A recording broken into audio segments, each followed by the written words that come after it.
But the people that come to Washington, those who are lobbying, it seems like they don't quite grasp it. Instead of saying, oh, you've run out of money, the debt is out of control, there's $2 trillion worth of debt this year, we better not ask for any money. No, they come more aggressively than ever before because I think they sense it's coming to an end. They're all out there grabbing to see what they can get.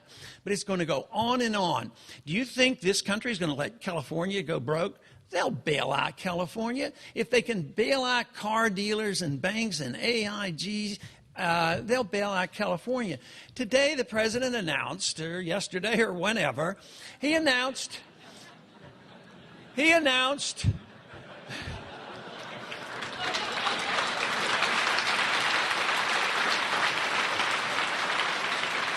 that wasn't even in my speech. I don't know. No, he announced that we, the taxpayer, are going to give the IMF $100 billion. I mean, where's he going to get it? You know, oh, okay, that's right. We have a Federal Reserve, but he doesn't realize it. The Federal Reserve is on its last legs, and he'll have some problems.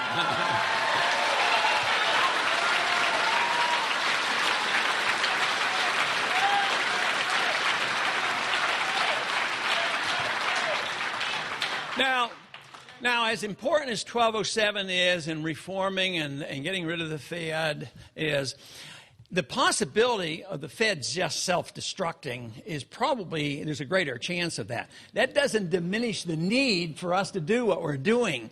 But, you know, right now, even though we're getting a lot of co-sponsors, to go through a transition and first open up the books and study the books and review it and then have a logical transition from the system we have to a gold standard, that's a pretty tough job. But nevertheless, it will end. There's a big difference between what we have now than what we had after the Civil War. During the Civil War, we went off the gold standard, and the gold prices soared up a couple $100. And then in 1875, with the Resumption Act, they announced, you know, we're going back on the gold standard. They quit printing greenbacks. They balanced the budgets. They started withdrawing some of the greenbacks.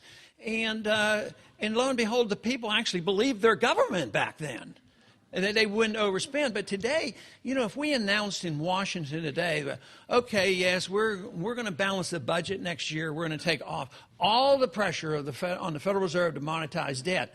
I mean, how many people would believe that? Nobody would believe it. So that's why I anticipate that when we have to sort all this out, it's going to be quite possibly under dire circumstances. But regardless, you work for the transition, you work for the most peaceful, graceful transition that you can have. And I've talked about that a lot over the years, about where you could cut if you could get the political stamina to do that and do it without necessarily hurting people. But I think it's going to happen a different way. I think just as they could not predict and they could not prevent the collapse of the financial house of cards, and it went quickly. And that is what happens to currencies. If you look at the history of currencies, currencies go quickly at the end. Although people know they're inflating, and the currency may be dropping and dropping and dropping, but when the confidence is gone in the system, it drops off. And as I said, since this dollar system is so huge and so worldwide, it is going to be a big event. Then the real challenge then is, you know, how much of our freedoms we have. How do we pick up the pieces? And that's what campaigning for liberty is all about.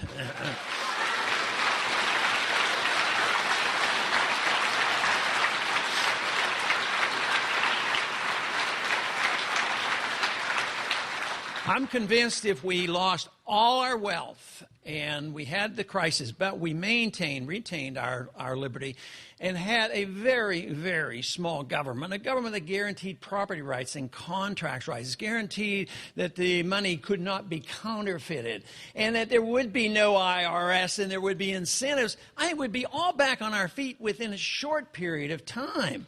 And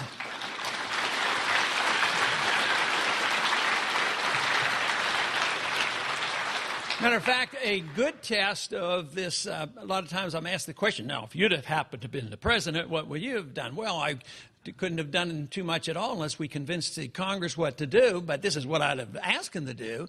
And that would be that instead of passing all these bailout packages and all those appropriations, and all that inflation and more deficits, I would say, let's just do one thing. It's going to reduce the amount of income to the government, but we're going to have to cut spending as well. But what I would have done is just immediately repeal the income tax and let everybody keep everything that they had.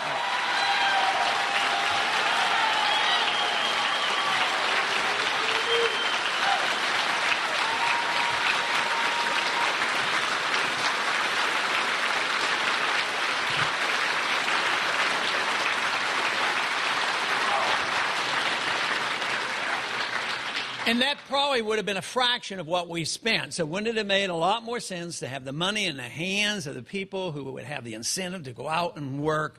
But instead, what are they doing? They're raising taxes, regulating the economy, inflating the currency, running up these deficits.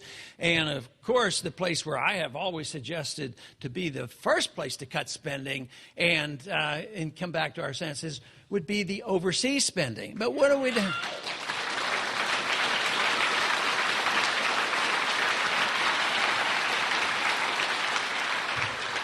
But what do? We have this $100 billion. It's going to go to the IMF. Have we cut the military like we were supposed to get? No, the military, the first thing was asked by the president was to increase the military budget by 10%. Oh, sure, we were going to bring all the troops home. Well, as soon as things get settled in Iraq, I think maybe a couple dozen will come home. But they're going to be there, I believe, because the chaos and the violence is escalating. But more troops in Afghanistan and invading and bombing Pakistan, and that was the peace candidate? Holy man, you know. So nothing is being cut. Now, I think the Senate just yesterday passed the supplemental, but the supplemental, the president asked for $84 billion, $84 billion for the supplemental war budget. We weren't supposed to have a supplemental war budget anymore, but we did. And then by the time it came to the House, the Democrats in the House added $12 billion. So it went up to $95 billion. I think the Senate passed a little less. It'll go to conference. But it was a closed rule, which means, you know, that the fiscal conservatives didn't have a chance to amend it. And the talk went on, and the Republicans were just condemning those Democrats for spending all this money, and this was just terrible what they were doing. But the Republicans had one amendment, that is the recommittal amendment. Send it back to committee. They have one chance to amend the bill. And they asked to increase it by $3 billion. And you know, you wonder where they're coming from, but it also demonstrates so clearly why we're in such a mess. But let me tell you, you're way ahead of the Congress. The people are ahead of the Congress, and it takes them a long time to catch up. I've always thought that the Congress was way behind the people on this war on drugs. I have been convinced that the people are way ahead on that.